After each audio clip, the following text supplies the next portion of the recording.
The little girl's voice cut through Seattle's winter morning like a knife through silk, stopping a man who'd made his fortune ensuring people never stopped him for anything. Killian Gallo had just stepped from his renovated brownstone onto Capitol Hill's frost-covered sidewalk when 3-year-old Tilly broke from her mother's grip and ran directly into his path. Her small boots slapped against ice-crusted concrete, pink knit cap sitting crooked on her head, one mitten dangling from the string threaded through her coat sleeves. Behind her, Vienna gasped and lunged forward, but the child had already planted herself in front of a man whose tailored charcoal coat probably cost more than their monthly rent. Tilly looked up with eyes that held no understanding of social hierarchies or the dangerous reputation that made grown men cross streets to avoid this particular neighbor. She asked her question with the directness only children possess, words tumbling out before her mother could snatch her back to safety. "Can you fix our door?" "Mommy's scared." The statement landed between them with surprising weight, 5 words that contained entire stories about broken locks and sleepless nights. Tilly pointed across the street toward the 3-story walk-up, where paint peeled from window frames and the front entrance hung slightly askew. Her gesture was matter-of-fact, as though asking this stranger to repair their home's most basic defense was perfectly reasonable. Vienna finally reached her daughter and grabbed her hand with more force than necessary, her face flushing red beneath the olive complexion that suggested Mediterranean ancestry somewhere in her bloodline. She wore a second-hand coat wrapped tight against the cold, a knitted scarf wound several times around her neck, and the kind of exhaustion that comes from working overnight shifts and raising a toddler alone. Her apology came out strangled and rushed, words tripping over each other in her haste to extract them both from this mortifying encounter with the wealthy neighbor she'd probably only seen from a distance. Killian should have kept walking toward the black sedan idling at the curb, where his driver waited to transport him to morning meetings that involved ledgers coded in ways the IRS would never decipher. He'd built his entire adult life on the principle of strategic distance, never involving himself in situations that didn't serve clear objectives or advance carefully calculated interests. His reputation in Seattle's underground networks rested on being untouchable, unreachable, and utterly focused on the business of managing what polite society called organized crime. But something in Vienna's eyes when she yanked Tilly backward made him pause with his hand on the sedan's door handle. That particular shade of fear was familiar from his childhood, from watching his own mother check locks 3 times before bed and flinch at unexpected sounds. It was the fear of women who knew exactly how thin the barrier was between safety and catastrophe, who understood that doors weren't just architectural features, but the only thing standing between their children and a world that didn't care about their vulnerability. The street seemed to hold its collective breath, while Killian studied the mother and daughter with the same analytical attention he brought to evaluating business opportunities. Vienna clutched Tilly's hand like a lifeline, her chin lifted in defiance even as humiliation colored her cheeks, clearly preparing for dismissal or worse from the wealthy neighbor. Behind them, their building sagged against the winter sky, its disrepair a stark contrast to the renovated properties on his side of the block. "What's wrong with your door?"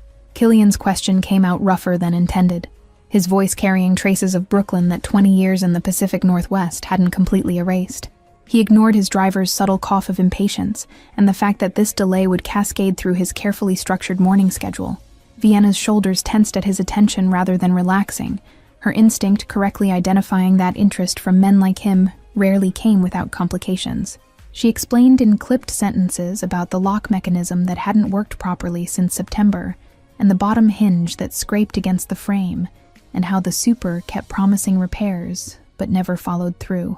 Her words painted a picture of institutional neglect, of landlords who collected rent from tenants too poor to have options and too tired to fight for basic maintenance. Tilly swayed between them, mittened hands clasped together, watching this exchange with a child's faith that adults would somehow fix problems once properly identified. Killian's phone buzzed insistently in his pocket, undoubtedly his associate wondering why they weren't moving according to schedule, but he didn't reach for it. Instead, he found himself giving a single nod that committed him to something his rational mind was already questioning, an impulse decision so unlike his usual calculated approach that his driver actually straightened in visible surprise. Vienna's expression shifted from defensive to bewildered, clearly not having expected anything beyond a polite brush-off. "I'll look at it tonight." The words came out before he'd fully considered their implications, before he'd analyzed the strategic value or potential complications of inserting himself into these strangers' lives. Tilly's face split into a grin that showed the gap where her front tooth should have been, while Vienna opened her mouth to protest or question or possibly refuse, then seemed to lose momentum mid-breath. The moment stretched awkward and uncertain until Killian turned away and slid into his sedan without offering further explanation. Through the tinted window, he watched Vienna steer Tilly toward the bus stop on the corner, both of them moving with the hurried gait of people running late for daycare drop-off and work shifts that didn't forgive tardiness. The mother kept glancing back at his departing car with an expression caught between hope and suspicion. His driver pulled into morning traffic without comment, professional enough not to question why they'd just added an unprofitable complication to an already complex day.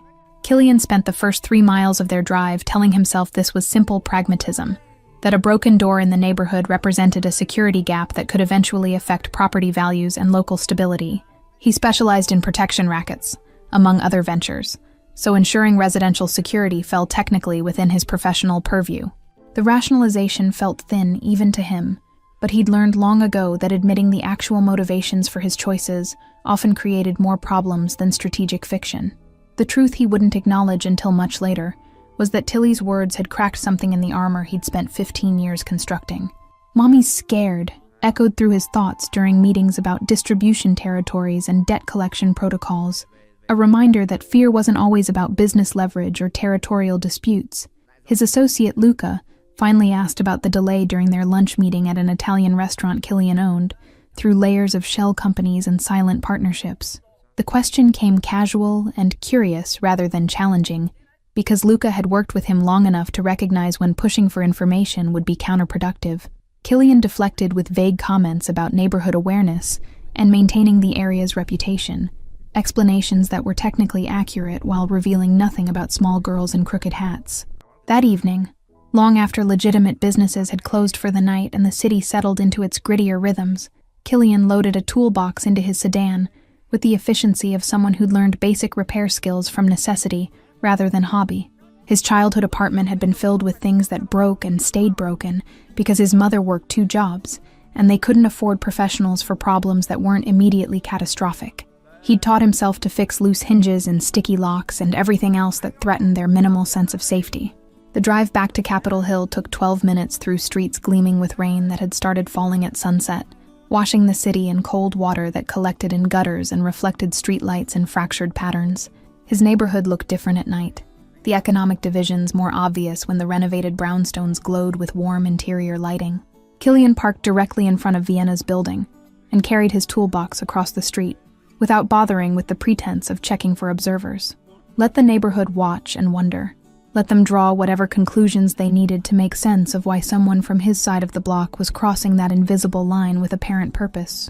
He climbed the exterior stairs to the 2nd floor, where Vienna's apartment number was posted in fading digits, beside a door that did indeed hang crooked in its frame.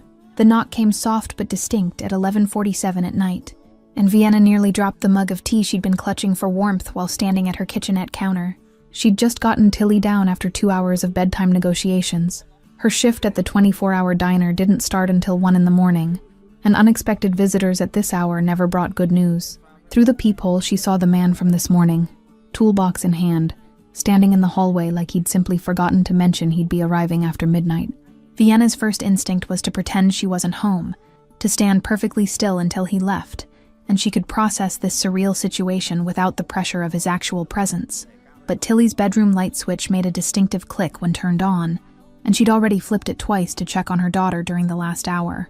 He would have heard the apartment's sounds and know someone was awake inside, making avoidance impossible without being obviously rude to someone who'd apparently kept his unexpected promise. She opened the door with the security chain still attached, creating a gap of roughly 4 inches through which she could see Killian's face more clearly than she had in the morning's rushed encounter. His features were harder than she'd initially registered, all sharp angles and calculated composure, with dark eyes that assessed her cramped apartment's interior in a single sweep. He looked less like someone who'd volunteered for charity handyman work, and more like someone conducting reconnaissance for purposes she didn't want to consider too carefully. "You said tonight." "I assumed you meant evening, like 7 or 8. Vienna heard the defensive edge in her voice and hated it. Hated that she couldn't simply accept help without immediately searching for hidden costs or ulterior motives. Her hand moved unconsciously to where she'd wedged a kitchen knife between the counter and the dish rack earlier. a precaution that had become routine whenever she was home alone. Killian's eyes tracked the movement without comment, his expression revealing nothing about whether he found her caution insulting or simply practical. "I work days. This is when I had time." His answer was economical and matter-of-fact, offering no apology for the unconventional hour or acknowledgement that most people didn't conduct home repairs near midnight. He gestured toward the door itself, where the broken lock mechanism was visible even from the hallway, its interior components exposed through gaps in the metal housing. She could refuse him entry, could claim the hour was inappropriate, and ask him to come back during daylight, when she felt less vulnerable and more capable of maintaining appropriate boundaries. But Tilly was asleep behind a door that didn't lock properly, and Vienna's next paycheck was already allocated to overdue bills that left no room for security upgrades she desperately needed. Pride was a luxury she couldn't afford when basic safety was at stake. Vienna unhooked the chain and stepped back, gesturing for him to enter while maintaining maximum physical distance in the apartment's limited space. Killian moved past her with the careful awareness of someone accustomed to navigating tense situations, his body language deliberately non-threatening, even as his presence seemed to fill the small room entirely. He set his toolbox down beside the door and crouched to examine the damaged lock, his hands moving over the mechanism with the confidence of someone who'd performed this exact assessment many times before. "How long has it been broken?" His question came without looking up from his inspection, fingers testing the door's weight and the way it hung askew in the frame. Vienna wrapped her arms around herself and explained about the August break-in attempt 2 floors down that had scared her enough to finally complain to management about her own unit's security issues. The super had installed this particular lock as a supposed upgrade, but it had never worked correctly from day one. Killian made a sound that might have been disgust or dark amusement, still focused on the door's various failures with an intensity that seemed excessive for such a mundane task. He pointed out how the strike plate was mounted incorrectly, how the bottom hinge had pulled partially free from wood that was rotting from water damage, how the deadbolt's interior mechanism had been installed backward by someone who clearly didn't know what they were doing. His diagnosis was detailed and damning, painting a picture of neglect that went beyond simple deferred maintenance into genuine safety violations. "I'm going to need to remove the door completely to fix this properly." Killian finally looked up at her, his expression neutral, but something in his eyes suggesting he understood exactly how vulnerable that would make her feel. Vienna's apartment already felt too exposed with him inside it, and the idea of having no door at all made her pulse spike with anxiety. He continued before she could formulate a response, his tone shifting to something almost gentle despite the roughness in his voice. "I'll be here the entire time. No one gets past me to this apartment, I can promise you that." The statement carried absolute certainty, the kind of confidence that came from knowing his presence alone would deter most threats better than any lock mechanism ever could. Vienna studied his face for signs of arrogance or manipulation, trying to determine if this was genuine assurance or simply what predators said to make prey feel safe. Her apartment's kitchen clock showed midnight now, which meant she had roughly 45 minutes before needing to wake Tilly, drop her at the 24-hour childcare facility near the diner, and start her shift that would last until 9 the following morning. Vienna did rapid mental calculations about whether this repair could be completed in that time frame, whether she could afford to be late to work, whether refusing his help now would mean never getting another offer she desperately needed. The numbers didn't work any way she arranged them, but she found herself nodding agreement anyway, because sometimes you had to gamble on strangers' intentions when all your other options had already failed. Killian worked with methodical efficiency once given permission, using tools she couldn't name to remove the door from its hinges without damaging the surrounding frame. He leaned it against the wall and then turned his attention to the rotted wood around the strike plate, scraping away damaged material and evaluating the extent of repair needed. Vienna stayed in the kitchenette area, maintaining her position near the knife while trying not to make her distrust obvious enough to be offensive. She'd become expert at this particular balancing act, accepting help while simultaneously preparing to defend herself, if that help revealed itself as something darker. "You work nights?" Killian's question came casual, though Vienna suspected nothing about this man was actually casual, that even his small talk served some larger purpose she couldn't yet identify. She confirmed she worked the graveyard shift at Morrison's diner, omitting the details about how overnight hours paid marginally better and came with fewer customers who felt entitled to harass waitresses.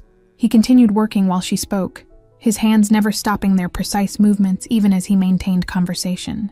Vienna found herself revealing more than she'd intended during the next 20 minutes, words spilling out to fill the strange intimacy of watching a virtual stranger repair her home's most basic defense.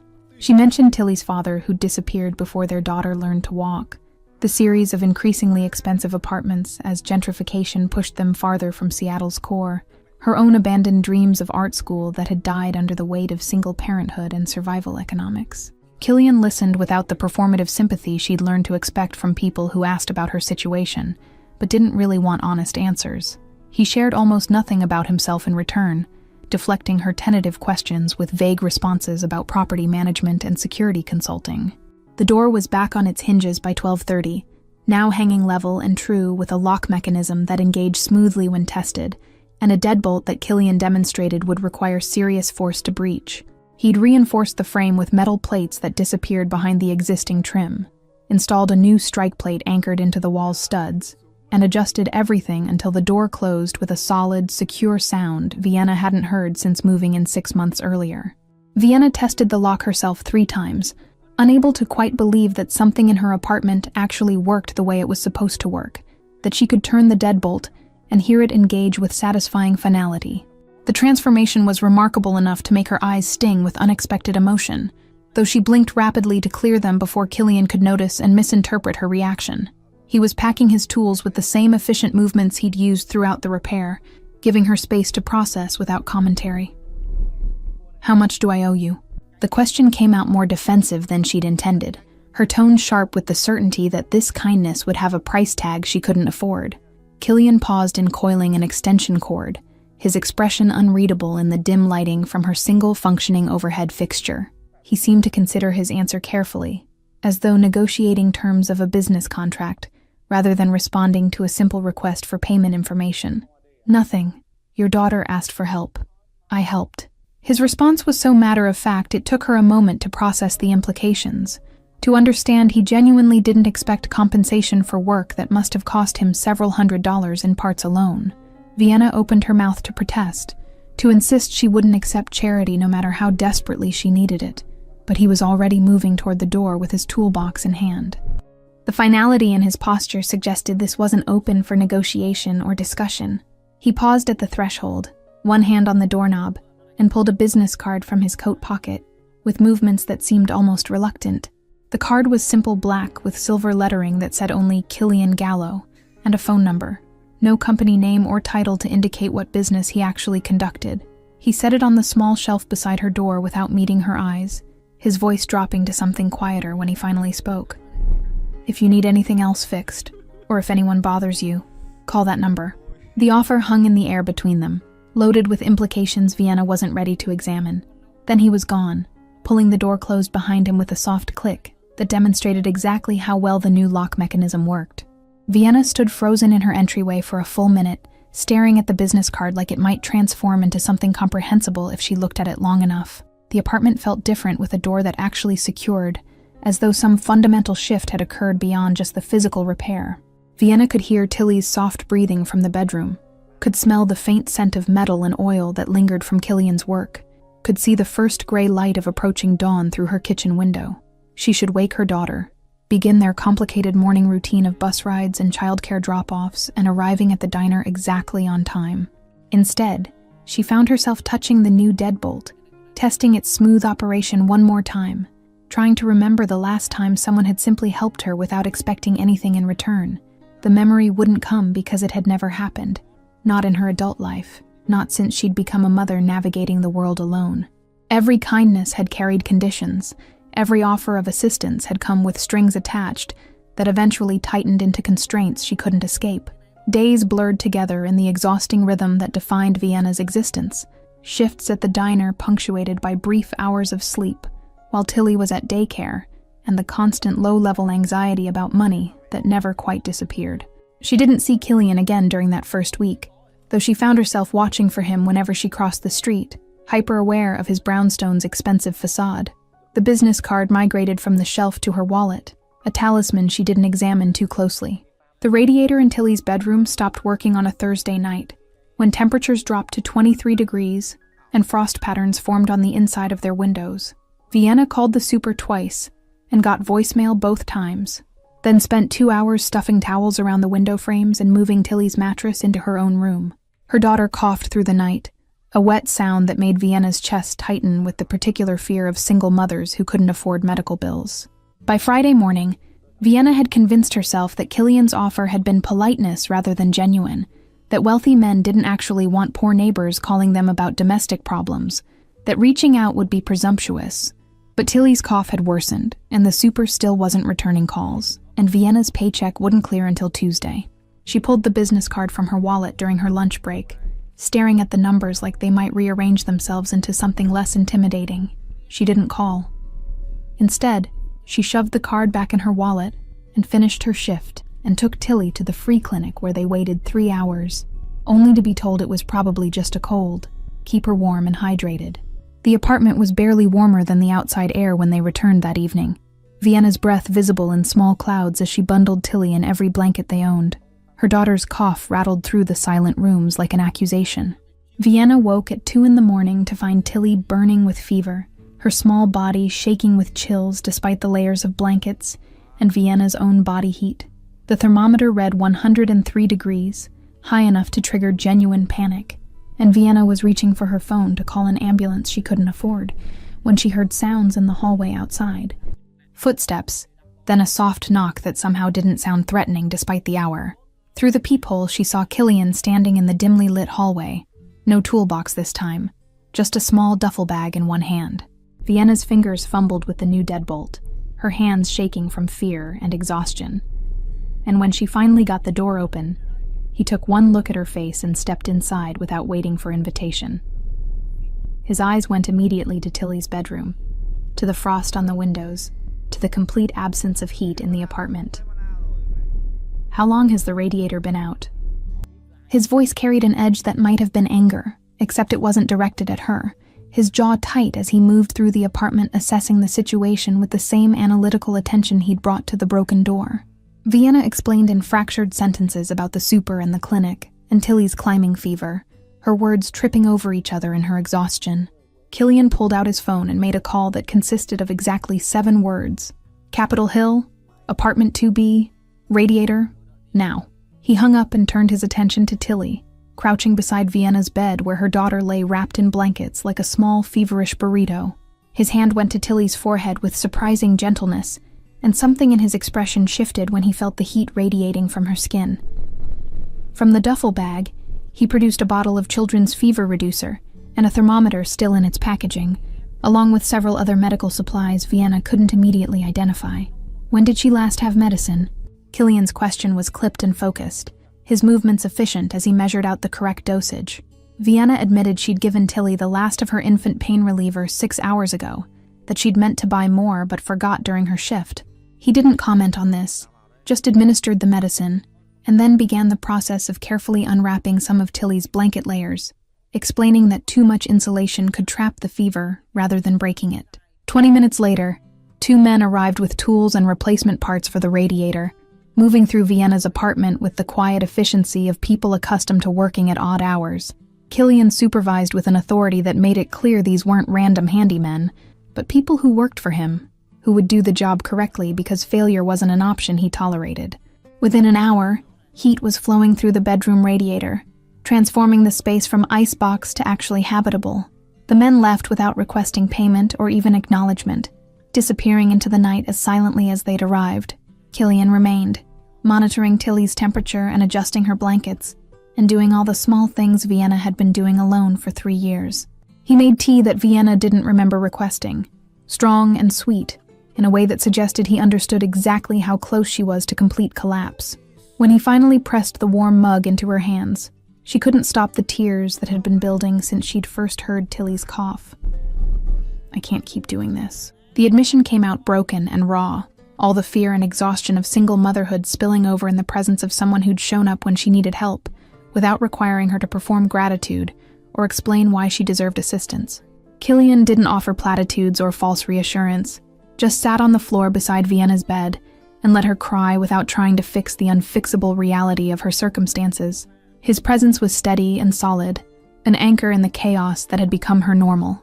Vienna went to the Thursday meeting with Tilly in tow and found herself sitting beside 2 men who introduced themselves as Luca and Marco, both wearing suits that probably cost more than her annual income.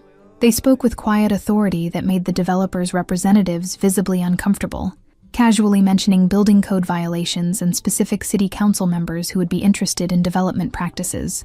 The meeting transformed from rubber stamp approval of displacement into actual negotiation with terms Vienna hadn't dared hope for. The developers agreed to proper relocation assistance and rent control provisions by the meeting's end, concessions they'd never intended to offer, until confronted by men who clearly had leverage beyond what typical tenants could marshal.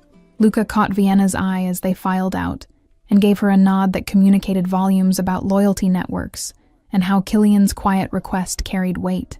She went home that night, with relief about immediate housing security, mixing uneasily with questions about exactly what world she was becoming entangled with. December arrived with Seattle's signature rain and darkness that made 5 p.m. feel like midnight, the kind of weather that drove everyone indoors and made Vienna's diner shifts simultaneously busier and more depressing.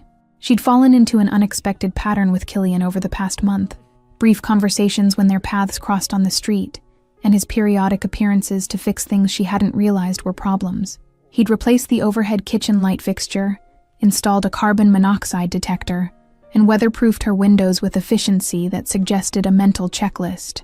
Tilly had started asking when Mr. Killian would visit again, her 3-year-old certainty that he was simply part of their life now both touching and concerning to Vienna. She'd tried explaining that he was just a neighbor being kind, not someone they could depend on permanently, but Tilly's understanding of social boundaries remained limited by age and optimism.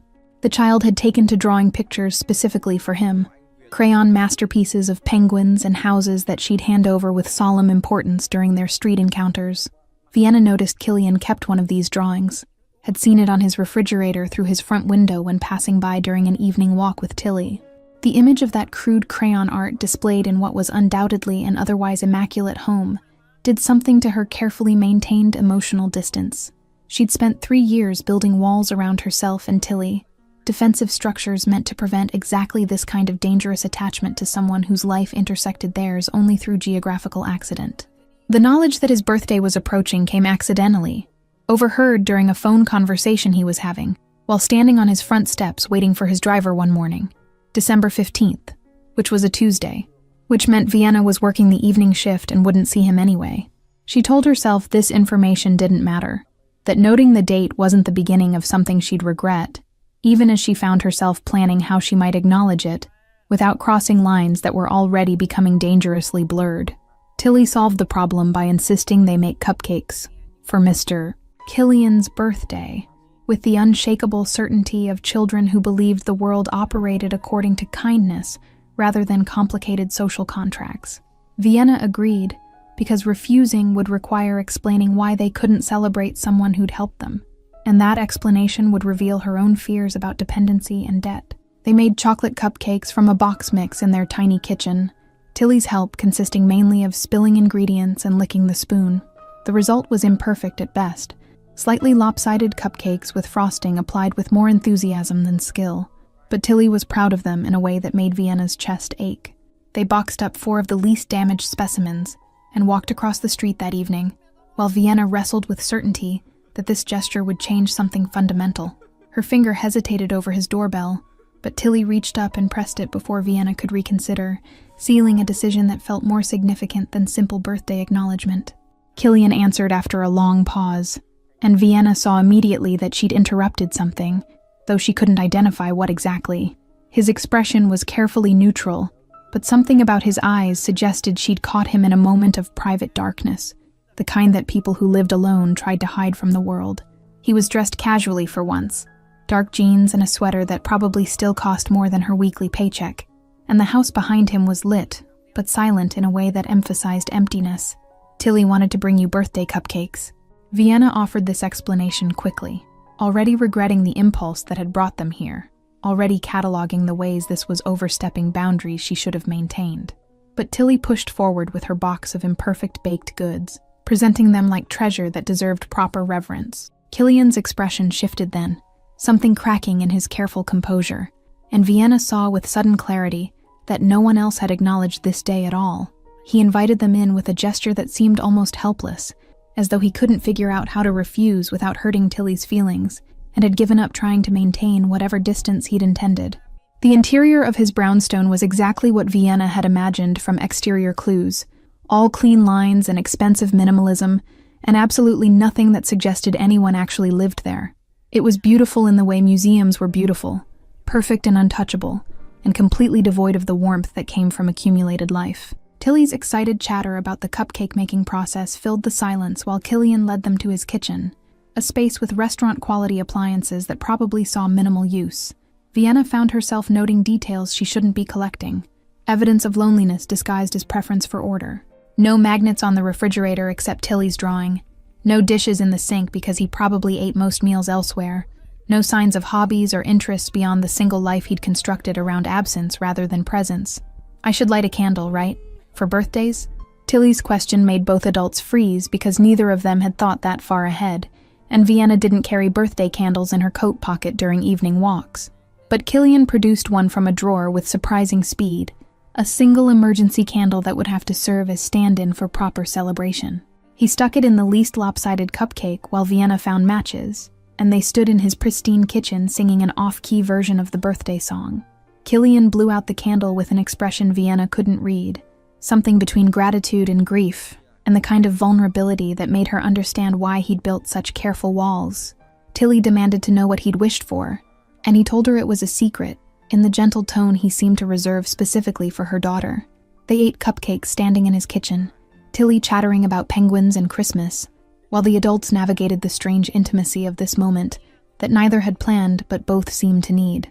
Vienna noticed the exact second Killian registered that someone had remembered his birthday, had cared enough to mark the day with however small a gesture. His jaw tightened, and he turned away briefly, ostensibly to get napkins, but more likely to collect himself before his careful control shattered completely. When he turned back, his eyes were slightly red, but his expression had settled into something approaching peace, as though he'd been carrying weight he hadn't realized could be shared even partially. "Thank you." He directed this to Tilly, but his eyes found Vienna's, and the gratitude there was complex enough to make her look away. She understood suddenly that she wasn't the only one learning dangerous lessons about connection and dependency, that Killian had been just as isolated as she was, just in different ways for different reasons. His wealth had insulated him from many struggles, but had also built walls that kept out casual kindness and unexpected birthday celebrations, and children who drew pictures specifically for refrigerator display. They stayed longer than Vienna intended, Tilly exploring his house with the fearlessness of children who assumed all spaces were meant for them, while the adults followed behind, making sure she didn't break anything valuable. Killian showed Tilly his office with its wall of books, and told her about learning to read in a library, because his childhood home hadn't contained many books of its own. Vienna saw the parallels forming, the recognition passing between two adults who understood what it meant to build yourself from nothing while carrying weight of everything survived. When they finally left, Tilly was yawning and draped over Vienna's shoulder, exhausted from excitement that had sustained her past normal bedtime. Killian walked them to the door and lingered there in a way that suggested he didn't want the evening to end, didn't want to return to the silence of his beautiful, empty house. Vienna felt that reluctance echo in her own chest, the dangerous realization that she'd started wanting more of his presence than she could afford to want. She made herself say goodbye before that wanting could take root deeper. "Vienna." Killian stopped her as she reached the bottom of his front steps, his voice carrying through the cold air with unusual hesitation. She turned back and found him framed in his doorway, light spilling around him in a way that somehow emphasized rather than diminished his isolation. He seemed to be wrestling with words that wouldn't come easily, his usual economy of language failing him when he needed it most. Finally, he just said, "This was the best birthday I've had in 20 years.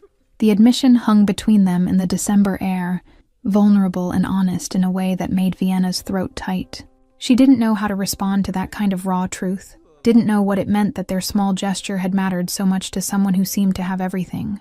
So she just nodded and carried her sleeping daughter home, understanding that something fundamental had shifted between them tonight, that they'd moved past the fiction of simple neighborly assistance into territory neither of them knew how to navigate. Vienna lay awake that night, long after putting Tilly to bed, thinking about empty houses and accumulated loneliness, and the particular kind of isolation that came from having wealth, but no one to share birthday cupcakes with. She thought about Killian's expression when Tilly had handed him those imperfect baked goods, the way his careful composure had cracked to reveal genuine emotion beneath.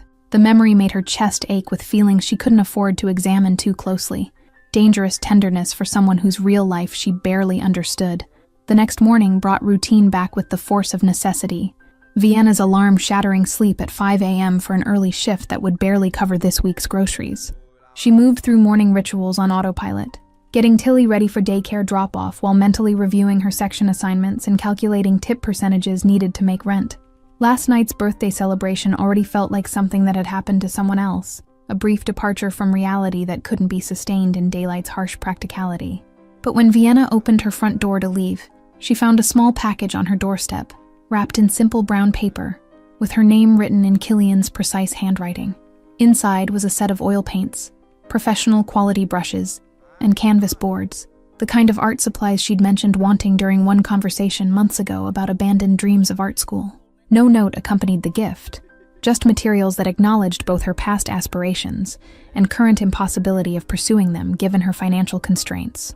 Vienna stood in her doorway holding supplies that probably cost more than her weekly paycheck, torn between gratitude and the uncomfortable realization that Killian had been paying closer attention to her casual comments than she'd realized. Tilly peered at the paints with interest, asking if she could use them, and Vienna heard herself promising they'd paint together soon. She tucked the supplies inside before leaving, adding them to the growing collection of ways Killian was becoming woven into the fabric of their daily existence. The diner shift was brutal, breakfast rush followed by lunch crowd with barely time to breathe between orders, and Vienna's feet ached by the time she finally clocked out at 2 p.m. She picked up Tilly from daycare and decided to stop by the corner market for milk they needed, taking the route that happened to pass Killian's brownstone. She told herself this wasn't deliberate, that she wasn't looking for him, even as her eyes tracked to his front windows checking for signs of presence. He was sitting on his front steps despite the December cold, still dressed in his usual expensive simplicity, but looking somehow less composed than she'd ever seen him. Tilly spotted him first and ran ahead before Vienna could stop her, launching into enthusiastic recap of her daycare activities. Killian listened with the focused attention he always gave her daughter, but Vienna noticed shadows under his eyes that suggested he'd slept as poorly as she had, processing whatever the previous night had stirred up between them. "Thank you for the paints." Vienna said it quietly after Tilly had exhausted her news and moved to examining ice crystals on the sidewalk. Killian's expression shifted into something that might have been embarrassment, as though he'd been caught doing something he shouldn't have, offering gifts that exceeded appropriate boundaries. He deflected with a shrug that tried for casual but missed, his usual self-assurance faltering in a way that made him seem younger and more vulnerable than his carefully constructed exterior typically allowed. "You mentioned wanting them. I happened to see them." The lie was obvious, but Vienna let it stand, because acknowledging the truth would require discussing why he remembered casual comments about her deferred dreams and cared enough to do something about them. They stood in uncomfortable silence for a moment, both aware they were navigating new territory without a map, trying to maintain fiction of simple neighborly assistance, while evidence mounted that this had become something else entirely. Tilly solved the awkward moment by inviting Killian to see her new daycare project, a painted handprint turkey that was technically from November, but remained her pride. Vienna found herself inviting him up to their apartment without fully deciding to, the words emerging before her rational mind could prevent them. Killian hesitated, and Vienna saw him weighing the implications of accepting, of crossing that threshold again outside the pretense of repairs or emergencies, of admitting they wanted each other's company beyond practical necessity. He followed them upstairs, and spent the next hour sitting on Vienna's worn couch, listening to Tilly's rambling stories, while Vienna made coffee she couldn't really afford, but wanted to offer anyway. The domesticity of the scene was striking. This dangerous man who conducted business. She didn't want to know about playing dollhouse with her daughter, and complimenting her artistic choices. Vienna watched from the kitchenette and felt something shift in her chest. Resistance crumbling under the weight of how right this felt despite all the reasons it shouldn't. When Tilly finally wore herself out and settled for a cartoon on Vienna's ancient television, the adults found themselves in the kitchen area maintaining careful physical distance while their conversation grew more honest. Killian admitted he'd spent previous birthdays alone for the past 15 years, had trained himself to treat the date as unremarkable to avoid confronting the loneliness it represented. Vienna shared her own history of solitary celebrations since becoming a mother, how marking time felt different when you had no one to mark it with. The confessions felt dangerous in their intimacy, stripping away pretense to reveal the isolation both had been hiding beneath different exteriors. Killian's wealth, and Vienna's poverty were opposite responses to similar wounds, armor built from different materials to protect against the same fundamental fear of being truly seen and still abandoned. Understanding this created connection that went deeper than attraction or gratitude, recognition of shared damage that made them comprehensible to each other in ways they weren't to most people. "I don't know how to do this." Vienna said it quietly, meaning friendship or whatever this was becoming, meaning accepting help without knowing how to repay it, meaning allowing someone past walls she'd built for good reasons. Killian met her eyes, and she saw her own uncertainty reflected back, acknowledgement that he was equally lost in navigating this territory. His response when it came was honest in a way that made her breath catch. "Neither do I, but I don't want to stop trying." The admission hung between them, vulnerable and brave and terrifying in its implications. Vienna understood he was offering something beyond fixing doors and buying art supplies, offering himself in whatever limited capacity his complicated life allowed. She wanted to say yes immediately, but also to run, to protect herself and Tilly from inevitable hurt when this fell apart the way everything eventually did. But Tilly laughed at something on television, and Killian smiled at the sound, and Vienna found herself nodding acceptance to something she couldn't fully define. The days following that conversation developed new rhythm, Killian appearing more frequently, but with less pretense about practical purposes for his visits. Sometimes he'd bring dinner from restaurants Vienna couldn't afford.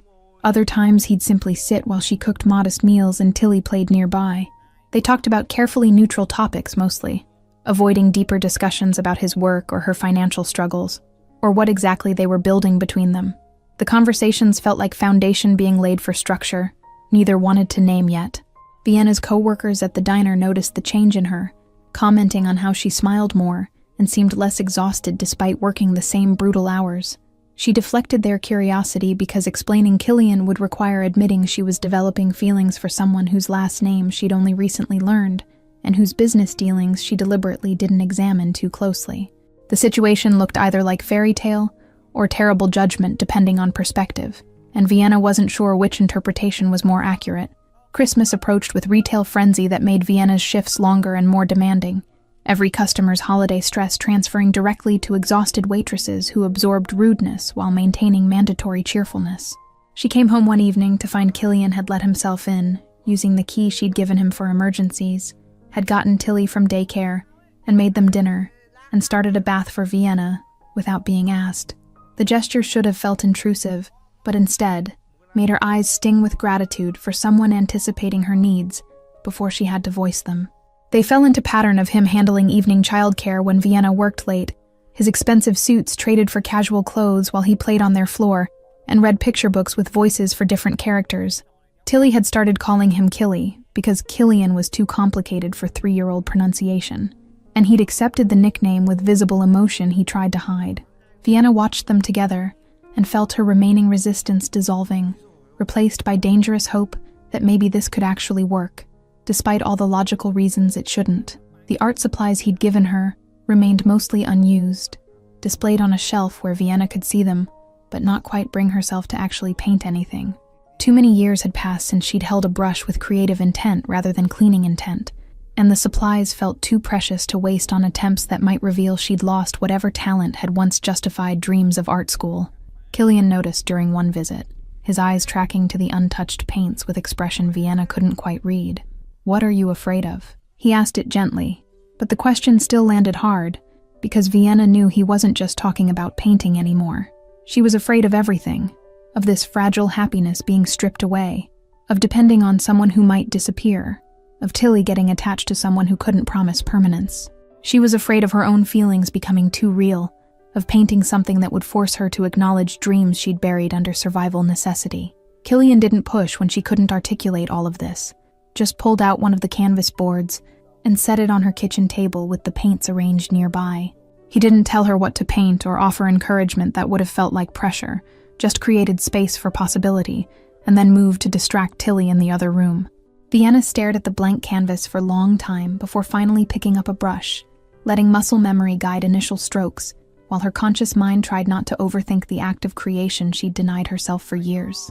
She painted Seattle's skyline from memory, the view from her apartment window transformed by artistic license into something more hopeful than the actual vista of economic division.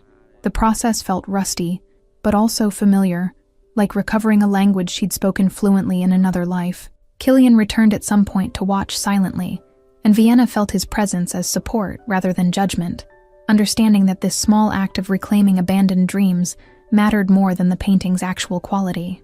Vienna's ex-boyfriend appeared the week before Christmas, materializing outside the diner at the end of her shift, with timing that suggested he'd been watching her schedule for opportunity. Ryan hadn't been father material 3 years ago, and time hadn't improved him, just added harder edges to features that had once seemed carelessly handsome, rather than genuinely dangerous. He wanted money he claimed she owed him, explanations about why mutual acquaintances had mentioned seeing her with someone new, access to Tilly he'd never wanted when they'd actually been together. She told him to leave, and he grabbed her arm hard enough to leave marks, his voice dropping into the threatening register she remembered from their last months together before she'd finally escaped. The diner's cook intervened before the situation escalated further, physically removing Ryan from the premises, while Vienna stood frozen with old fear rising up to choke current confidence. Ryan left shouting promises about lawyers and custody, and making her regret keeping his daughter from him. Threats that landed hard, despite being obviously empty. Vienna took the bus home shaking, her arm throbbing where Ryan's fingers had dug in, old patterns of fear reasserting themselves with depressing ease, despite 3 years of building independence from men who used strength to compensate for lack of actual power.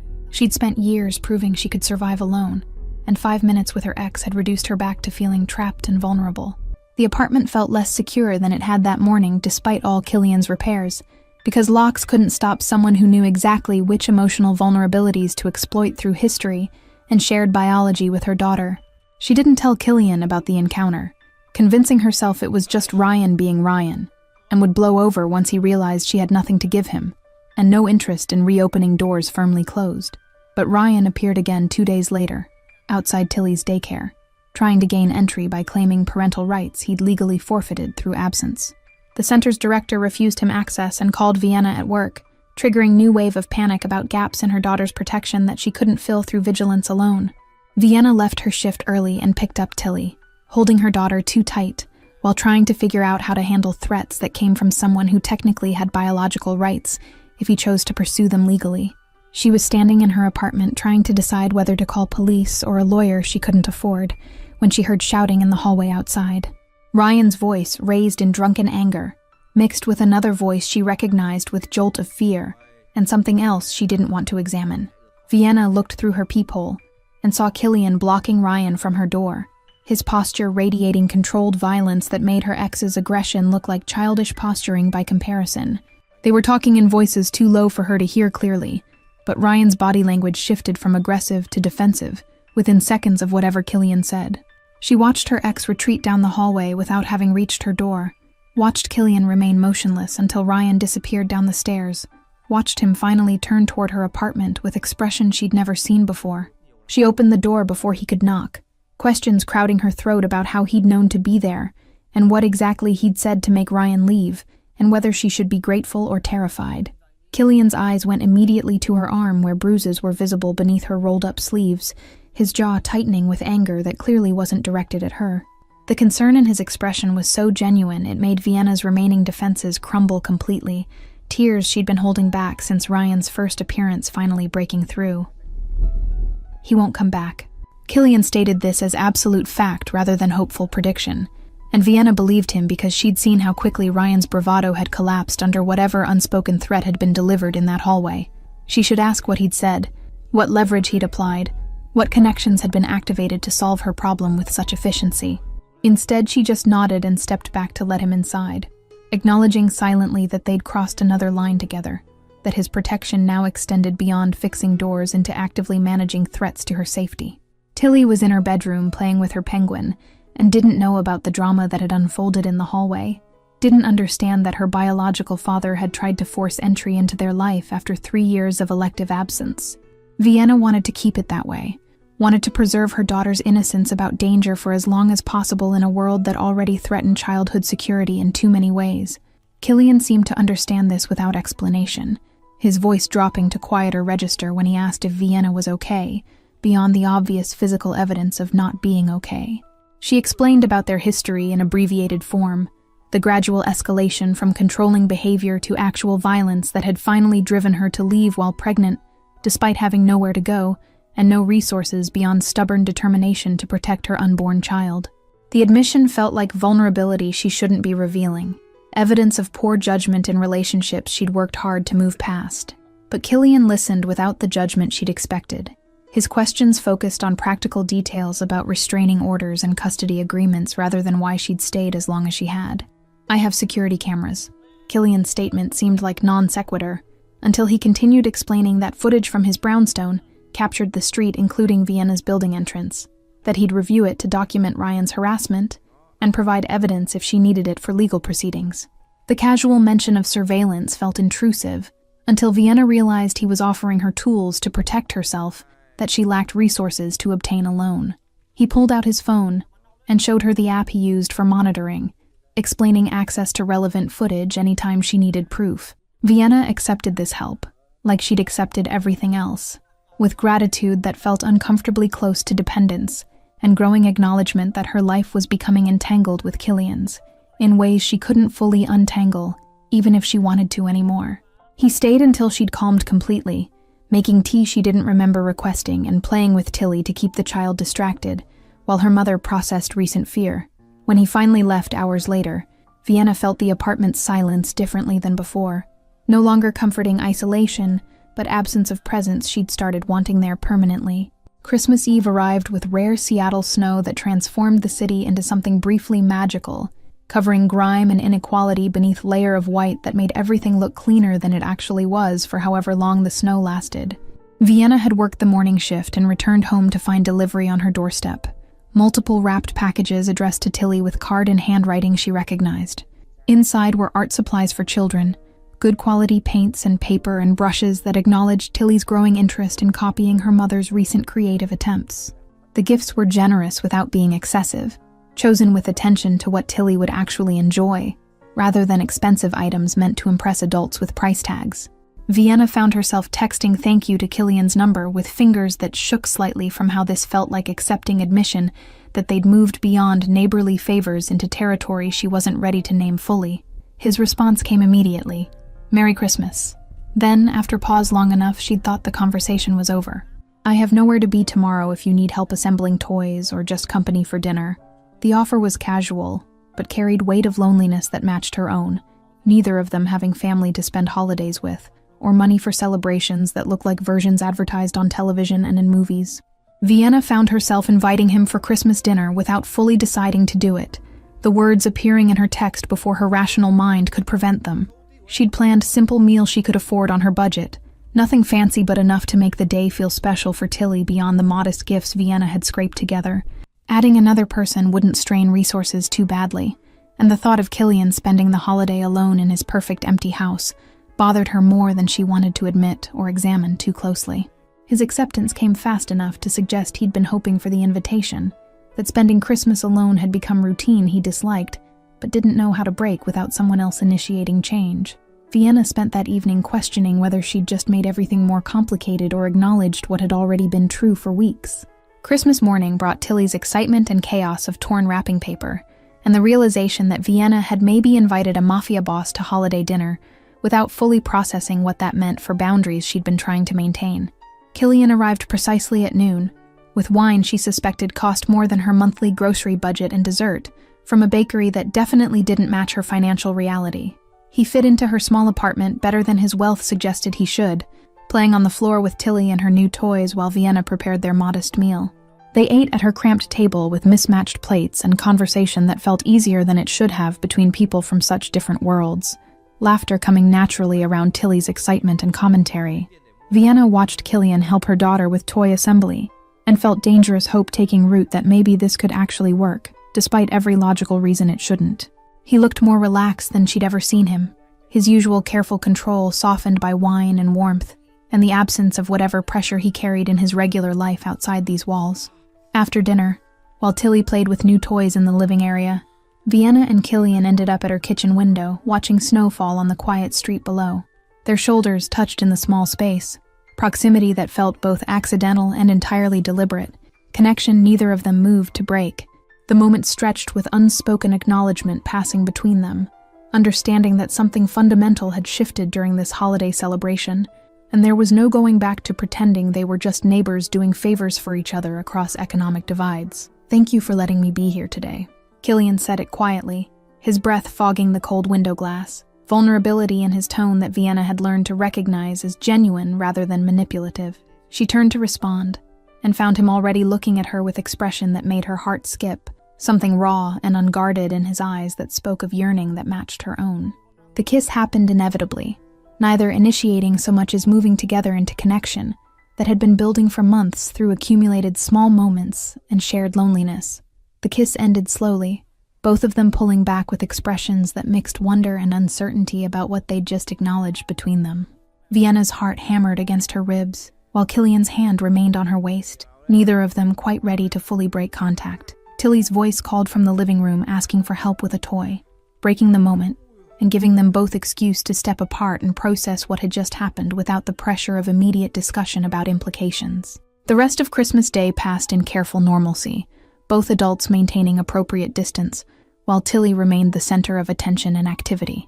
But something had fundamentally shifted, visible in the way Killian's eyes tracked Vienna's movements, and how she found herself hyper-aware of his presence in ways that went beyond grateful friendship. When he finally left that evening, his goodbye lingered at her doorway, with unspoken questions hanging between them about what came next, and whether they were brave enough to pursue answers.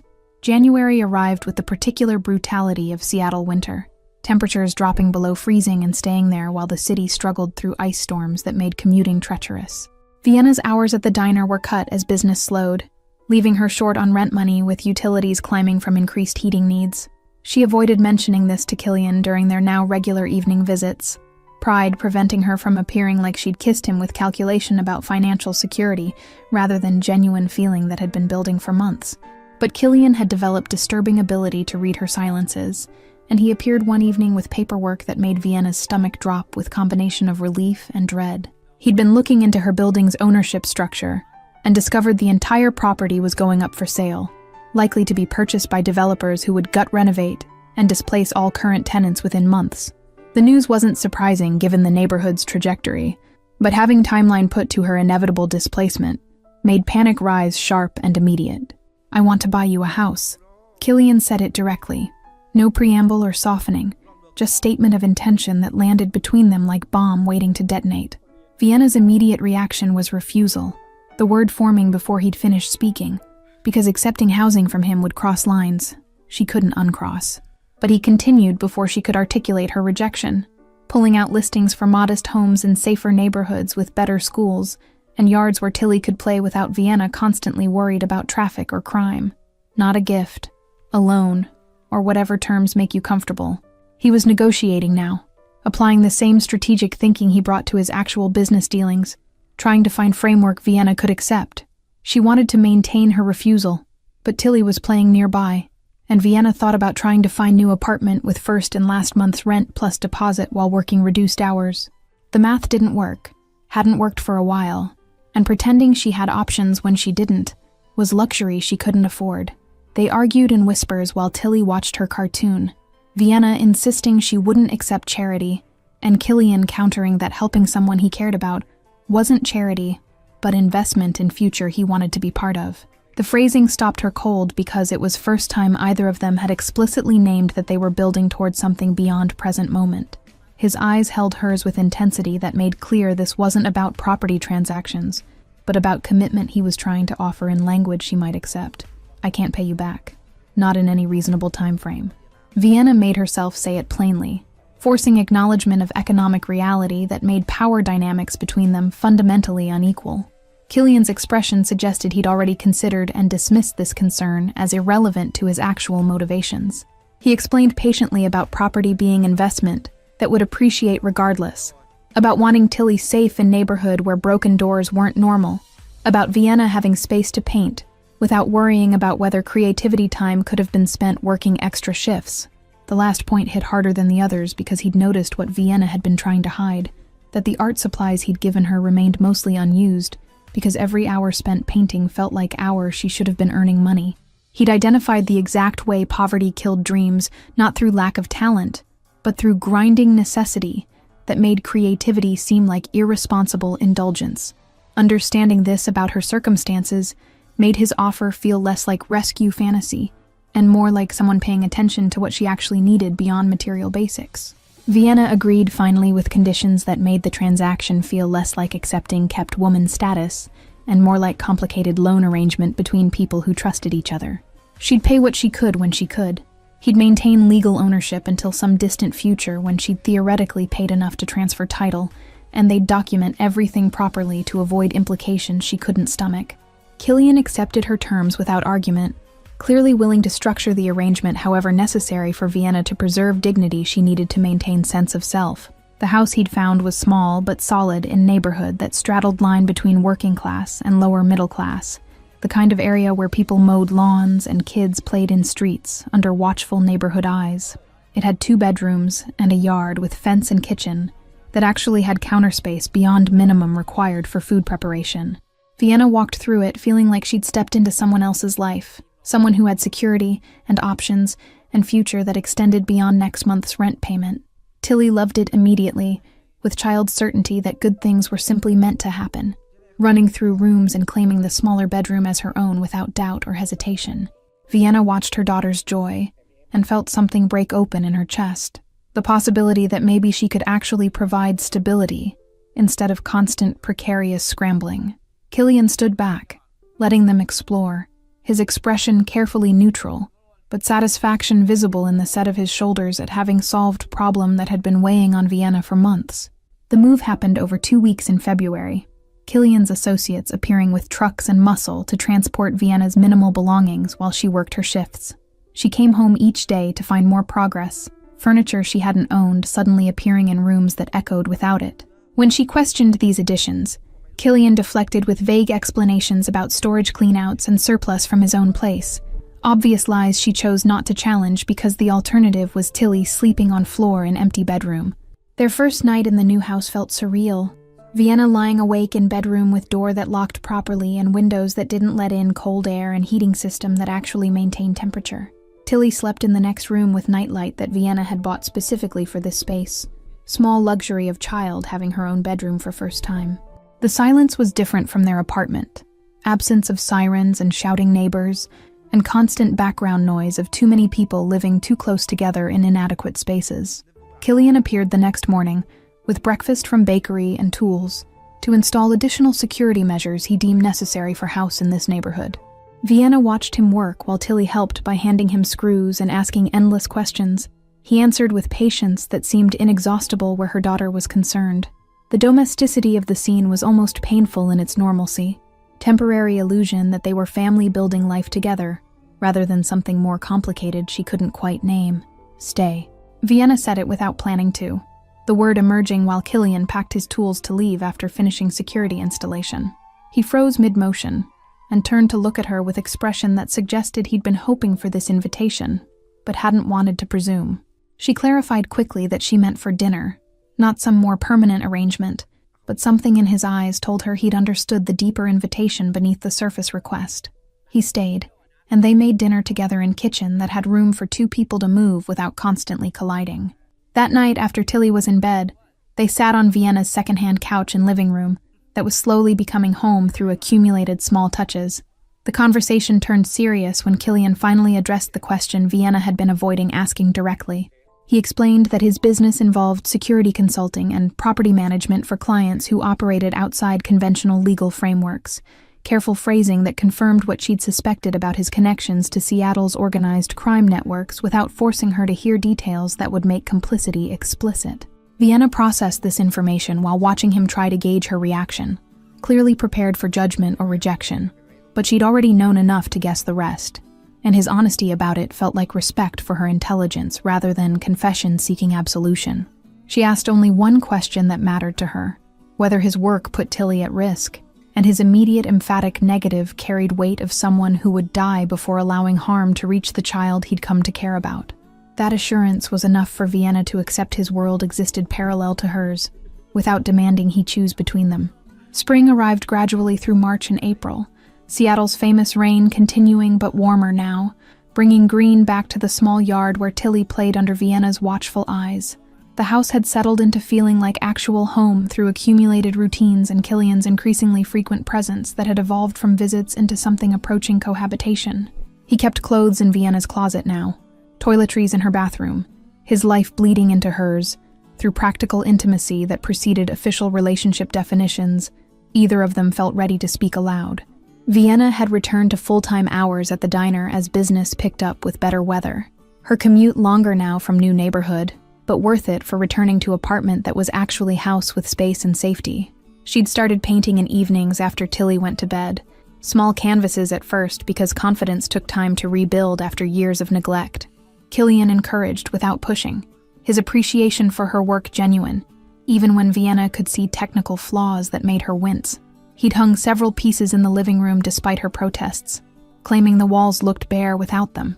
Tilly had adjusted to the move with resilience of childhood, making friends with neighboring kids and starting to call Killian Daddy in moments of excitement, before correcting herself to Killy when she remembered.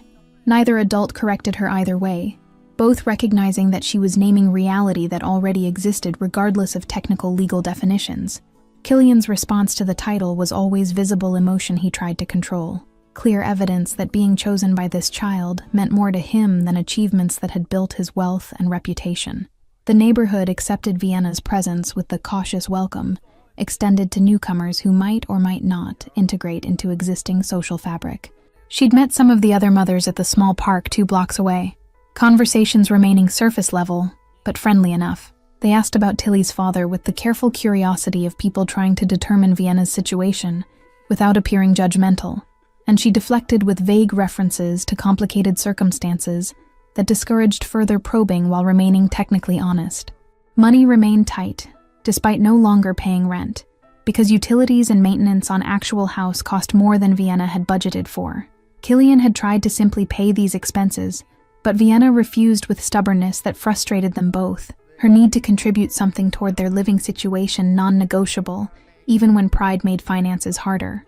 They'd finally compromised on her covering utilities, while he handled larger maintenance issues that required expertise or expensive parts, division that felt less like charity and more like partnership between people with different resources. Ryan's threatened custody challenge never materialized beyond initial bluster, and Vienna learned through mutual acquaintances that he'd left Seattle entirely after some unspecified encounter that had convinced him pursuing Tilly was dangerous to his health. She didn't ask Killian directly what had happened, some questions better left unexamined, but she understood that protection he'd promised was both real and potentially frightening in its thoroughness. The knowledge should have concerned her more than it did, but maternal instinct toward safety trumped moral complications about methods. Vienna's supervisor at the diner had noticed the change in her, commenting on how she seemed lighter somehow despite still working the same demanding shifts. She'd been offered promotion to shift manager with modest pay increase, recognition that her reliability and competence deserved acknowledgement. The extra money would help with the constant financial juggling Vienna performed, and the title felt like validation that she was building toward something beyond just survival. She'd accepted immediately, pride mixing with relief about having one piece of stability that came from her own efforts rather than Killian's intervention. The promotion meant different hours that aligned better with Tilly's preschool schedule, reducing childcare costs that had been eating significant portion of Vienna's paycheck. It also meant she'd be home more evenings when Killian typically appeared after his own work obligations, creating space for relationship to deepen through accumulated dinner conversations and quiet moments after Tilly slept. They'd fallen into pattern that felt increasingly like actual family, rather than convenient arrangement between lonely people seeking connection. Killian's business associates had become occasional presence in their lives, Luca and Marco appearing for dinners that Vienna suspected were as much about checking on their boss's well-being as socializing. She'd learned to read the subtle dynamics between the men, understanding that Killian's associates were both concerned about his attachment to civilian life and protective of happiness they recognized he'd been lacking. Their acceptance of Vienna seemed to grant permission for relationship to continue, removing obstacles she hadn't fully known existed within his world's power structures. Summer arrived with rare Seattle heat that drove everyone outdoors, and Vienna spent weekends at the park with Tilly, while Killian worked obligations he couldn't explain in detail. She'd stopped asking for specifics about his business dealings, accepting that compartmentalization was necessary for her own peace of mind about moral implications. What mattered was how he treated Tilly with unfailing gentleness, how he showed up consistently when promising to be somewhere, how he'd quietly paid off medical bill Vienna had been struggling with when Tilly had needed emergency dental work after playground accident. The painting Vienna had been working on for weeks finally felt complete in late June. Oil portrait of Tilly playing in their yard with afternoon light filtering through trees. She'd captured her daughter's joy with skill that surprised her, muscle memory returning stronger than expected from years of dormancy. Killian found her staring at the finished canvas with mixed emotions about whether it was actually good or whether motherhood had made her judgment too soft. His assessment when she asked was characteristically direct, pointing out technical strengths while acknowledging she'd captured something essential about childhood happiness that transcended mere technique. "You should show these somewhere." Killian gestured to the collection of completed paintings that had accumulated in their spare bedroom, Vienna's reluctant portfolio that she'd been treating as private hobby rather than potential professional work. The suggestion made her immediately defensive. Years of poverty taught caution about hoping for anything beyond basic survival, making ambition feel dangerous. But he persisted with patience that had become familiar, researching local galleries that accepted new artists and even making introductory contact with owner he knew through tangential business connection. Vienna found herself agreeing to gallery meeting with the same reluctant acceptance that characterized how she'd come to accept most of Killian's help, resistance eroding under combination of his certainty and her own buried dreams, finally having space to breathe.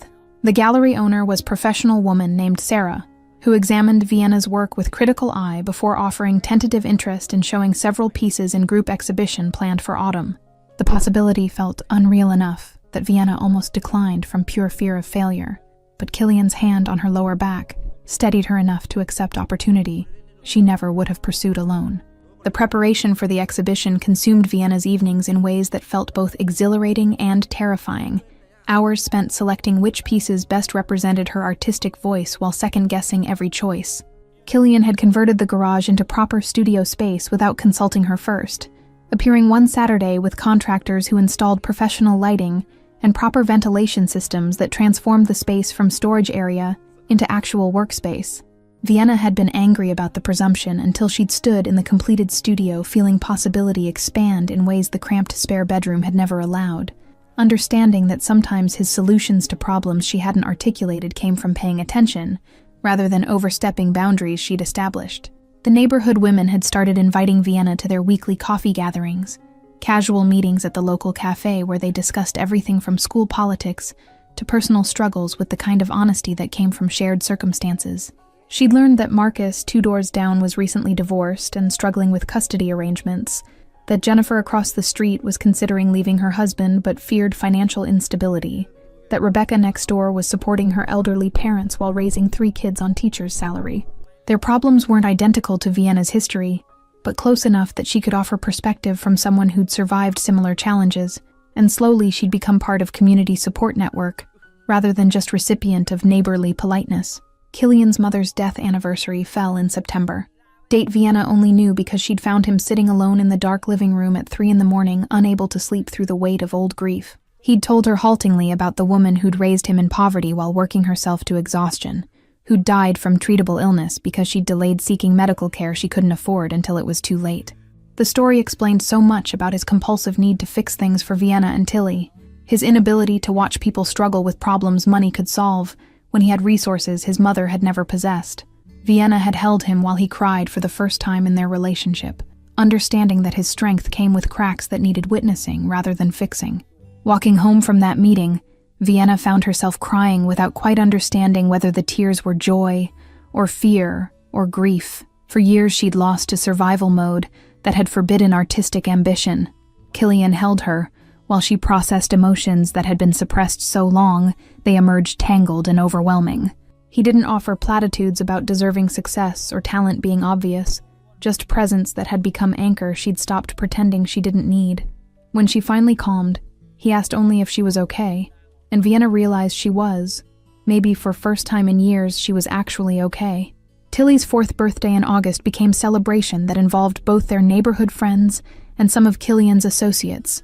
Strange mixing of worlds that somehow worked through shared focus on making Little Girl's Day special. Vienna watched her daughter blow out candles surrounded by people who cared about her happiness, and felt dangerous hope that maybe they'd actually built something sustainable here. Killian caught her eye across the cake and smiled with expression that suggested he was thinking similar thoughts about permanence and future and family chosen rather than inherited. The evening after party ended. When Tilly was asleep and house was quiet except for their low conversation in the kitchen, Killian finally said what they'd both been avoiding making explicit. He wanted this to be real, wanted to be part of their lives, not as helpful neighbor or convenient solution to Vienna's problems, but as partner who stayed through difficulties and celebrated victories and showed up consistently because that's what family meant. Vienna listened to his halting explanation of feelings he clearly wasn't practiced at expressing, and felt her own careful control cracking under weight of how much she wanted exactly what he was offering. "I love you," Vienna said it first, because Killian seemed unable to find words, his usual articulate precision failing him when vulnerability was required. The confession felt terrifying and liberating simultaneously, acknowledgement of truth that had been growing for months, through accumulated small moments of care and presence. Killian's response was kiss, that communicated what words couldn't, relief and joy and promise that he'd been wanting permission to make. When they finally broke apart, he repeated her words back with voice that shook slightly, admitting what they both already knew but needed spoken aloud to make real. 1 year passed with the kind of speed that characterized happy periods, time marked by Tilly's growth spurts, and Vienna's increasingly confident painting, and Killian's gradual integration into their daily life, until separation became unthinkable. The house had evolved through their combined presence, his expensive minimalism softened by her artistic touches, and Tilly's cheerful chaos. Neighbors had stopped asking about their relationship status, simply accepting them as family unit that functioned well regardless of technical marital definitions. Vienna's gallery show in October had sold 3 paintings, modest success that felt monumental to someone who'd buried artistic ambitions under survival necessity for years. The money went into savings account Killian had helped her establish, fund for Tilly's future education that grew slowly but represented possibility Vienna had never imagined accessible. She'd continued painting with increasing confidence, building portfolio while maintaining diner job that provided independence she needed, even as Killian's presence made survival less desperate. The house's mortgage had been mysteriously paid off in November, paperwork arriving that showed Vienna as sole owner with no remaining debt. When she'd confronted Killian about this obvious violation of their loan agreement, he'd simply stated that he wanted her to have security that didn't depend on his continued presence. The gesture terrified Vienna precisely because it demonstrated commitment that made his potential departure devastating possibility, but she'd accepted with understanding that sometimes gifts were about giving rather than receiving, and she needed to let him care for her in ways his emotions demanded. Tilly had started calling Killian Dad exclusively by December, the transition from nickname happening naturally through accumulated months of him functioning in that role, regardless of biological reality.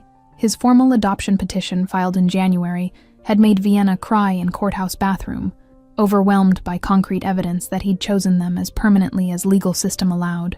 The process would take months to complete, but intention mattered more than paperwork. Public declaration that they were building real family from pieces of their individual brokenness. The winter had been easier than previous years, house properly insulated and heating functioning reliably, and Killian's presence meaning Vienna never faced crises alone anymore. They'd established routines that felt sustainable, division of labor that played to their respective strengths while acknowledging limitations. Killian cooked breakfast before leaving for his business obligations. Vienna handled evening meals when she wasn't working, and Tilly helped both with enthusiasm that exceeded actual usefulness, but built sense of shared responsibility. Vienna had been painting in their spare bedroom, converted into studio space, when Killian appeared one February evening with expression that suggested important conversation was coming. He'd been increasingly present lately, spending most nights in their house rather than maintaining pretense of separate residence across town in Brownstone he rarely visited. The shift from visiting to living together had happened gradually enough that pinpointing exact transition moment was impossible, but they'd crossed that line months ago through accumulated intimacy that preceded formal discussion. "Marry me." "Bob," Killian said it without preamble, while Vienna was still holding paintbrush, his usual economy of language employed for most important question he'd likely ever asked. Vienna's hand shook enough that she had to set brush down carefully to avoid dripping paint on floor, her mind racing through implications while her heart had already decided answer. She'd sworn after Ryan that she'd never give another man legal power over her life, But Killian had already proven himself through a year of consistent presence and care that demanded nothing beyond what she willingly offered. Yes. Vienna's answer came simpler than the question. Single word that contained commitment she'd been building toward through accumulated trust and love that had grown despite her best efforts at self-protection. Killian's relief was visible in the tension leaving his shoulders, evidence he'd genuinely feared rejection, despite year of evidence suggesting otherwise. He produced ring that was elegant without being ostentatious, his usual good taste applied to jewelry that Vienna could actually imagine wearing while working, rather than leaving locked away for special occasions. They married in April at small courthouse ceremony with Luca and Marco as witnesses, and Tilly serving as flower girl with serious dedication to her responsibilities. Vienna wore simple dress she'd found secondhand, but felt beautiful in, while Killian abandoned his usual expensive suits for clothing that matched ceremony's low-key intimacy. The lack of fanfare felt right for people who'd built their relationship through quiet consistency, rather than grand gestures, commitment acknowledged through paperwork, that made legal what had already been true emotionally. The honeymoon was weekend at Seattle Hotel because Vienna couldn't take extended time from work, and they both agreed Tilly was too young to leave for longer periods. But the 2 nights felt luxurious anyway. Room service and uninterrupted sleep and time to simply be together without responsibilities intruding. They talked about future in concrete terms for first time, discussing where Tilly might go to school, and whether Vienna could eventually paint full-time, and how Killian was considering transitioning his business toward more legitimate operations now that he had family to consider beyond just himself. Returning home felt different after officially becoming family. Same house, but weighted with new significance about permanence they'd created together. Vienna had worried marriage might change dynamics that worked well informally, but instead found security in knowing their commitment was witnessed and documented beyond just private understanding. Killian seemed similarly grounded by official status. His usual careful control softened by certainty that she'd chosen him publicly in ways that couldn't be easily undone. Vienna's mother had reached out in May after years of silence. The email, arriving like ghost from past Vienna, had worked hard to leave behind.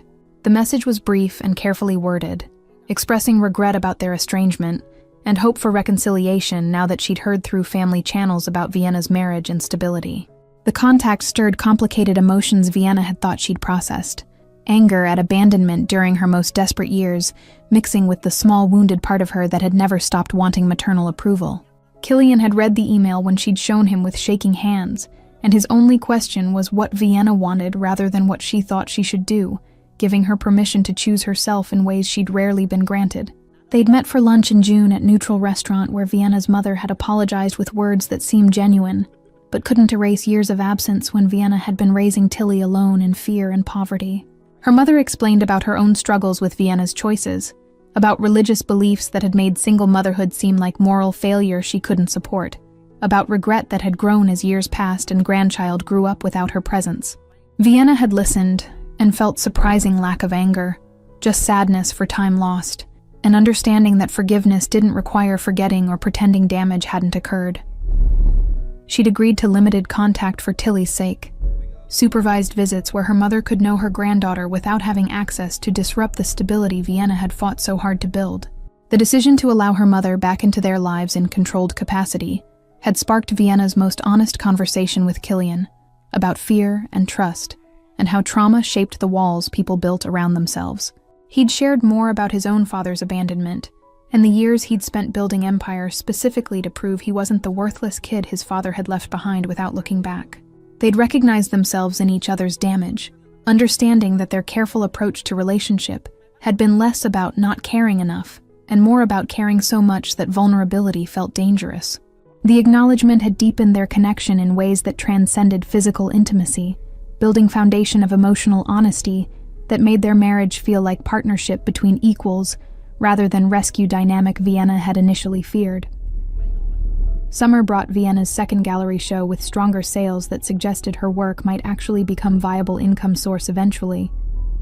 She'd started teaching painting classes at community center, sharing skills while earning supplemental income that reduced financial dependency on Killian in ways that mattered to her sense of self. He'd encouraged this expansion of her professional identity with genuine pride, understanding that she needed contribution beyond domestic sphere, even though money itself wasn't necessary concern. Tilly thrived in kindergarten, reading above grade level, and making friends with ease that suggested she'd inherited neither parents' childhood social difficulties. She'd told her class about her family in show and tell, explaining matter-of-factly that her daddy wasn't born her daddy but chose to be, which apparently made him extra special. The teacher had shared this with Vienna during parent conferences, with expressions suggesting she found their unconventional family origin story touching rather than problematic. Killian's adoption of Tilly was finalized in September, official ceremony in judges' chambers that made legal what had been emotional reality for over a year. Tilly had asked why they needed court to say Killian was her dad when she already knew he was, question that held wisdom beyond her 5 years. But she'd enjoyed the formal acknowledgement anyway, judge giving her certificate with her new legal name that she'd clutched proudly all day. Vienna had watched her husband and daughter together afterward, and felt grateful for broken door that had somehow led to this unlikely but perfect family. The house had become center of their expanding social world, hosting dinners for neighbors and Killian's associates and Vienna's co-workers, who'd become genuine friends once she'd let walls down enough to allow connection. Luca had commented during one gathering that he'd never seen Killian this settled, observation made with approval that suggested his loyalty extended to supporting his boss's happiness, even when it meant stepping back from certain business operations. Vienna understood that Killian was gradually extracting himself from most dangerous aspects of his work, prioritizing family safety over profit, in ways that only became possible once he had family worth prioritizing. One evening in October, Vienna found Killian standing in Tilly's doorway, watching their daughter sleep, with expression of wonder that hadn't diminished, despite year of this being his nightly routine. She joined him in silent observation, both of them marveling at small person they were raising together through combination of intention and luck. Killian's arm came around her waist automatically, pull that had become unconscious gesture of connection.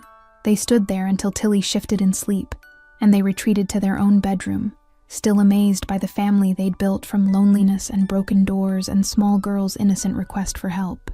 Vienna thought sometimes about that December morning, when Tilly had asked stranger to fix their door because mommy was scared, about how that simple request had opened door to life she couldn't have imagined during those desperate early months in deteriorating apartment.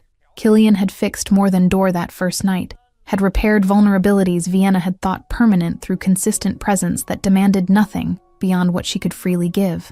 They'd both been broken in different ways, both hiding isolation behind different strategies, and Tilly's innocent trust had forced them into connection that healed through shared vulnerability. The door that had started everything hung properly in house they now owned together, solid and secure, like the family that had formed around it. Vienna could still remember the fear that had made her daughter ask for help, could trace direct line from that moment to marriage and adoption and life that felt sustainable in ways she'd stopped believing possible. Sometimes the best things came from asking for help when you needed it most, from letting walls down enough to accept care from unexpected sources, from choosing to believe that not everyone who offered assistance came with hidden costs attached. Thank you all for following this story. If you enjoyed it, please write in the comments where you're watching from. And don't forget to like, subscribe, and share this video. Your support means everything and helps me continue bringing you more stories about hope, second chances, and the unexpected ways love finds us when we need it most. See you in the next one. А все равно, сути дела не меняет, зарплата плюс-минус везде там, больше, чуть меньше. И, наверное, это все, вот эта общая ситуация, наверное, у многих привела, во-первых, сфера развлечений, да, всякие там кредиты и так далее, настолько загоняют каждого в задницу человека. И об этом на самом деле никто так-то не говорит. Какое количество сейчас, допустим, даже в те же сложные времена такие, когда сейчас идет там специальная военная операция, да, где люди вообще умирают, в принципе, за какую-то сумму денег. То есть какая мотивация, то есть у мужика идти типа на войну, воевать и заработать денег? Потому что он в обычной жизни не понимает, типа, как реализовать себя. Он понимает, что он может пойти работать на какую-то работу, где зарплаты его все равно не будет хватать. Тут тоже двойственная сторона. Хорошо, когда она есть, плохо, когда ее нету. Да, вот это маленькая даже зарплаты. Но морально-то ты все равно подавлен, ты понимаешь, да, я там пойду туда, но как бы смысла мне этого не принесет большого. Да, у меня там станет, если я вообще не работаю и буду работать за 50 тысяч, хорошо, что они у меня есть, я смогу там покушать себе купить, но это же дизмораль. Когда ты заходишь в интернет и видишь, как люди там в Дубае летают, покупают себе огромное количество автомобилей какие-то, ну, много всего такого, что ты за эту зарплату себе никогда в жизни позволить не сможешь. И как человеку оставаться морально типа сильным? Что ему нужно делать? Ну, наверное, во-первых, это, наверное, все от семьи исходит, да? То есть, какая семья у тебя, как она построена. Если ты один живешь, это сложно, да, ты будешь сам себя, но у тебя опять-таки, возможно, ну, родители, если есть, которые друзья поддержат тебя в какой-то момент, хотя бы просто отвлекут тебя от этих мыслей. А если у тебя, к примеру, там, семья, жена, к примеру, да, есть дети, то тут, наверное, поддержка только от них исходит какая-то. Вот. Чтобы не упиваться в своих мыслях о том, что какая нынче сложная жизнь. И, наверное, других-то вариантов, в принципе-то, и нету. Какие вот еще варианты, в принципе, изменить, поменять свою жизнь настолько, чтобы она была, ну, казалась тебе удачной, да, реализованным себя в жизни, в чем-то. В чем, вот как проявляется на самом деле у нас реализованность? Наверное, у 90% случаев это финансовое благополучие, финансовая независимость.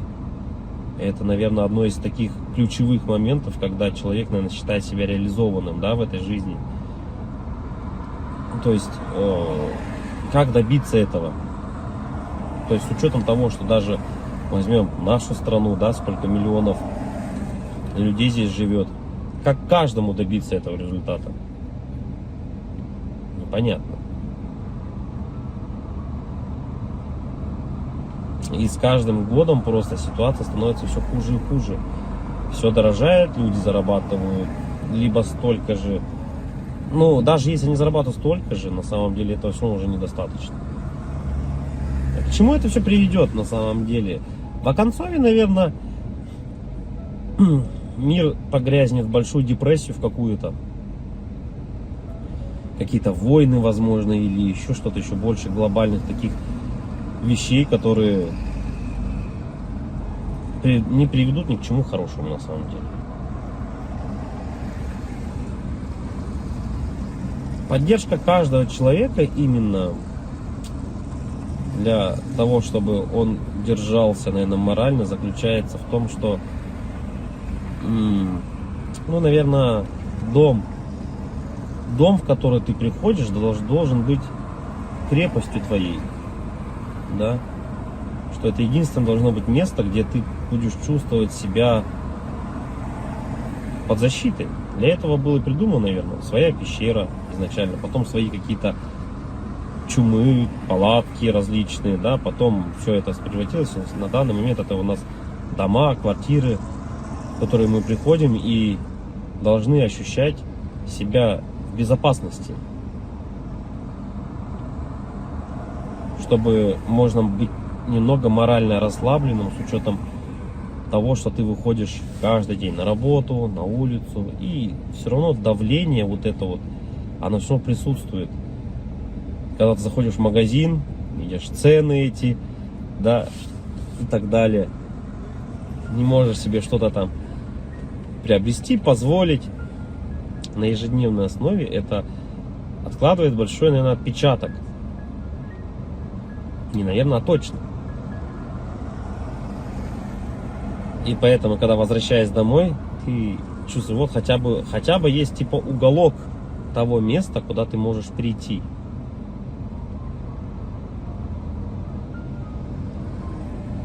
Уголок на самом деле человеку много тоже не надо.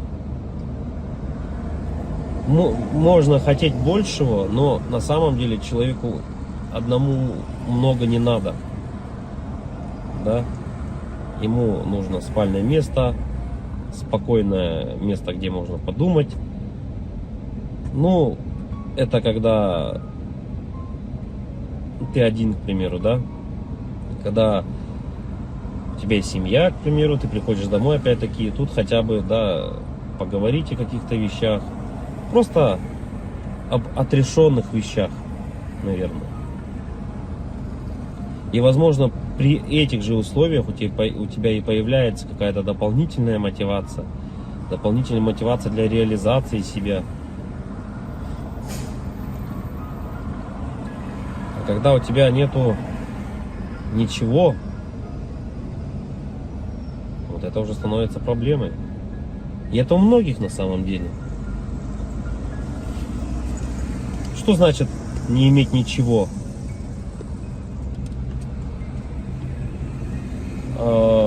Тут, наверное,